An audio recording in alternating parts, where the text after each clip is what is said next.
Good afternoon everyone, and today we're going to learn how to braid our own hair in the form of a French braid down the back. It's quite similar to braiding someone else's hair, except you can't quite see what you're doing.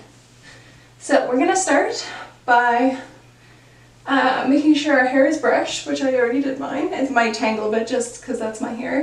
And we're going to grab a section of hair that we want. If you don't want to keep the part, so as you can see, I don't know if you can see, but I still kept my part, but if you don't, you just kind of brush the hair back and then take a section.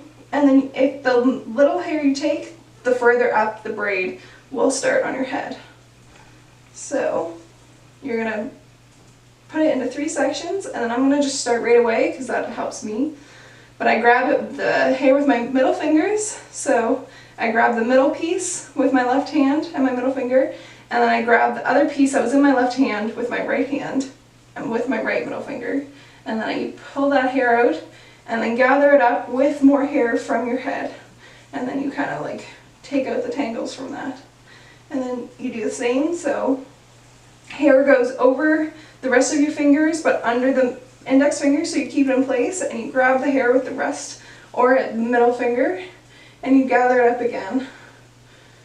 And then you pull it over. And then you can keep going,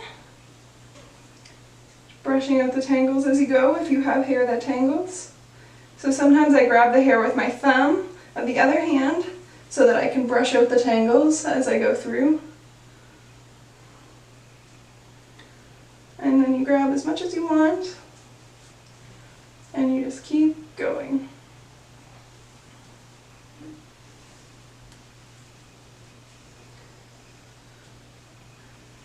Again, however much hair you collect is how many crisscrosses you're going to have on the back of your head. So if you don't want a lot, you don't have to have a lot.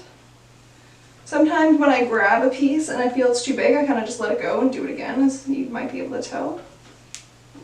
And you keep going, and you want to keep it close to the head so that these things, like these, are going to puff up a bit because I'm not keeping it super close. And then you're going to finish the braid as a normal one. So mine kind of goes up because my arms are very long. And you go up, and then usually at some point I'll bring it around to the other spot like this, and then I'll just finish it.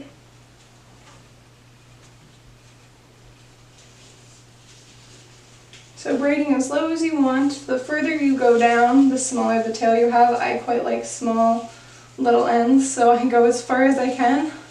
Some people don't like to. It's easier when you have wet hair though.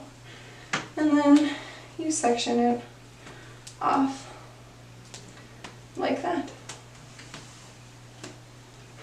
Sometimes you'll have these like little things, just because I have like uneven hair, I guess. But you can either tuck those in. I can't really tuck it in because my braid's too tight. But that is your finished product. So you have a nice braid, and then sometimes I like to pull this out a little, and then I pull out these braids just to make it a little bigger on the back of my head and to make it a little loose in the front, and then I like to take some pieces from the front as well to kind of frame my face. So that is how you do a braid. I hope you learned something, and if you want to see other braids that you can do on yourself, please let me know.